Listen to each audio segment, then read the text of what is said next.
Hello बच्चों, आज की वर्कशीट है नंबर 32। चलिए स्टार्ट कर लेते हैं। ये वर्कशीट आपको मिलेगी 2 फरवरी को और इस वर्कशीट में हम पढ़ेंगे बीजीय व्यंजक तथा सर्वसम्यिकाएं। ठीक है, चलिए बात कर लेते हैं। तो आपको याद होगा पिछली वर्कशीट में हमने चर और अचर की बात की थी। आपको याद होगा ई रिक्शा का उदाहरण हमने लिया था, जिसमें कुछ चीजें बदल रही थी, कुछ नहीं बदल रही थी। जैसे सवारियों की संख्या बदल रही थी, है ना। तो और ई रिक्शा की स्पीड या रफ्तार उसकी बदल रही थी, तो वो चर था। कुछ चीजें नहीं बदल रही थी, जैसे ई रिक्शा में टायरों की संख्या, ई रिक्शा में ड्राइवर की संख्या, और आनंद पर्वत और करोल बाग के बीच की दूरी जो नहीं बदल रही थी वो अचर थी। ठीक है ना। तो हम जानते हैं कि बीजगणित चर, अचर और व्यंजक पर आधारित है। हम बीजगणित में चर, अचर और व्यंजकों की मदद से कठिन समस्याओं का हल ढूंढ सकते हैं। वो हम देखेंगे इस वर्कशीट में कैसे। जब गणित में बड़ी बड़ी समस्याओं को जोड़ना और घटाना पड़ता है, या कहीं कहीं जब राशियों का मान निश्चित नहीं होता, तो हम व्यंजक का इस्तेमाल करते हैं। तो हम आज पढ़ेंगे व्यंजक कैसे बनाते हैं। जैसे अंकगणित में संख्याओं पर 4 संक्रियाएं, ये 4 संक्रियाएं, 4 ऑपरेशन इन्हें कहते हैं, जमा घटा गुणा भाग का प्रयोग करके हम व्यंजक बनाते हैं। देखते हैं कैसे बनाएंगे। और जैसे यहाँ पर आप देख रहे हैं, यहाँ पर 3 गुणा 2 जमा 4। इसी तरह से हम जब व्यंजक बनाएंगे, बीजीय व्यंजक बनाएंगे, तो उसमें भी जमा घटा गुणा भाग का प्रयोग करेंगे। तो उसी प्रकार हम बीज गणित में भी व्यंजक बनाते हैं। तो चलो समझ लेते हैं किस तरह से बनाते हैं। यहाँ पर देखिए पहली स्थिति, रहीम और रश्मि के पास गुब्बारे हैं। रहीम के पास 4 गुब्बारे हैं और रश्मि के पास 5 गुब्बारे हैं। तो कुल कितने गुब्बारे होंगे। देखिए बहुत ही आसान है भैया, ये तो हम कहें छोटे बच्चे भी बता सकते हैं। ऐसे भैया रहीम के पास 4 हैं और रश्मि के पास 5 हैं, तो कुल गुब्बारे कितने हुए, दोनों को जोड़ दिया, 4 जमा 5 कितने हो गए, 9। तो कुल 9 गुब्बारे हुए। अब दूसरी स्थिति देख लेते हैं। रहीम के पास 6 टॉफियां हैं, परंतु रश्मि अपनी टॉफियां नहीं बताना चाह रही है। भैया वो नहीं बताना चाह रही उसके पास कितनी टॉफी है। तो इस स्थिति में हमें दोनों की टॉफियों का योग मतलब जोड़ बताने में कठिनाई हो रही है। तो सुविधा के लिए हम मान लेते हैं रश्मियों की टॉफियों की संख्या x मान लेते हैं। तो हमने मान लिया कि रश्मि के पास जो टॉफियों की संख्या है वो x है। तो रहीम के पास कितनी टॉफी है भैया, 6, और रश्मि के पास कितनी मान ली हमने, x मान ली। तो कुल जो टॉफियों की संख्या होगी बच्चों, होगी 6 जमा x। तो अब देखो x मानने से यहाँ पर हमारी समस्या हल हो गई। हमने जोड़ बता दिया कि कुल कितनी टॉफियां होंगी, 6 जमा x। तो x जो है यहाँ पर एक चर राशि है, क्योंकि हमें पता नहीं है कि रश्मि के पास कितनी टॉफियां हैं। तो यहाँ पर नोट में आप पढ़ें, चर राशि के स्थान पर, ये पिछली वर्कशीट में भी हमने देखा था, अंग्रेजी भाषा के अक्षरों का प्रयोग करते हैं, जैसे x, y, z, a, b, c, t, p इत्यादि।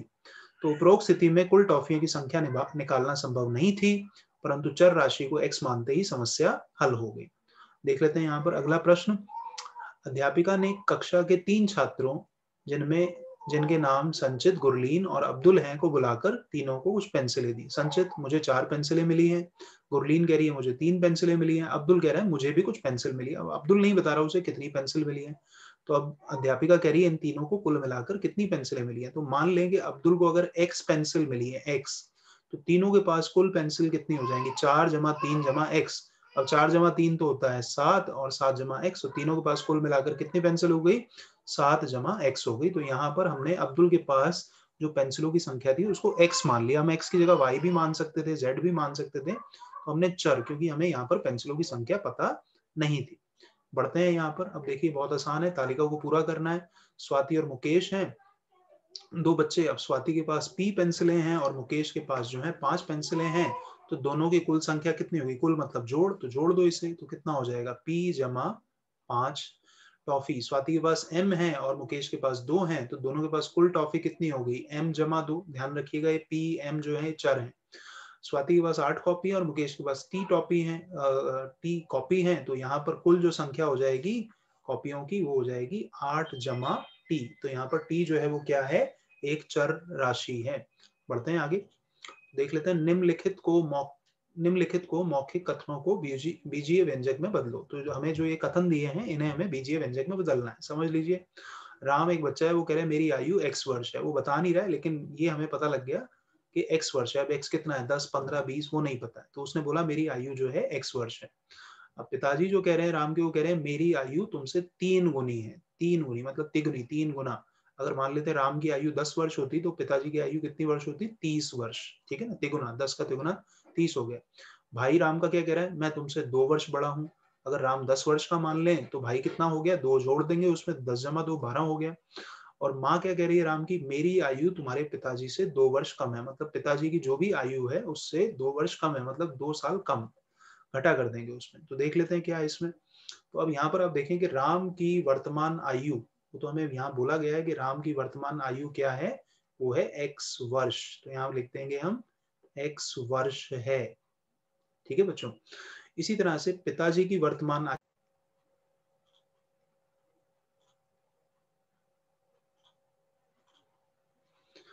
अब पिताजी बोल रहे हैं कि भैया राम की आयु से मेरी आयु जो है तिगुनी है, तिगुनी मतलब 3 गुना। अब राम की आयु कितनी है भाई, राम की आयु तो x है, तो x का 3 गुना कर देंगे, तो x को 3 से गुना करेंगे तो कितना आएगा, तो आएगा 3x। तो यहाँ पर पिताजी की आयु जो हो जाएगी 3x वर्ष हो जाएगी। ठीक है बच्चों। अब माँ की वर्तमान आयु, क्योंकि माँ बोल रही है कि पिताजी से 2 वर्ष कम है, तो 2 वर्ष कम है तो 2 वर्ष घटाने पड़ेंगे पिताजी की आयु से। तो पिताजी की आयु कितनी है, पिताजी की आयु है 3x, तो उसमें से हम 2 घटा देंगे तो वो आ जाएगी माता जी की वर्तमान आयु, 3x घटा 2 वर्ष आ जाएगी। ठीक है बच्चों। भाई की वर्तमान आयु, भाई देखे, भाई कह रहा है कि मैं तुमसे 2 वर्ष बड़ा हूँ। तो राम कितना है भैया, राम x वर्ष का है, तो भाई उससे 2 वर्ष बड़ा है, मतलब 2 साल जमा करने पड़ेंगे। तो x जमा 2 वर्ष जो है वो भाई की वर्तमान आयु है। कह रहे हैं माँ और भाई की आयु का योग। तो भैया देखो, माँ की आयु कितनी है, माँ की आयु इतनी है, और भाई की आयु कितनी है, इतनी है, तो उनका योग करना है। योग मतलब जमा करना है। तो ये तो हो गई माँ की आयु और ये हो गई भाई की आयु, तो हमें इनको जोड़ना है, जमा करना है।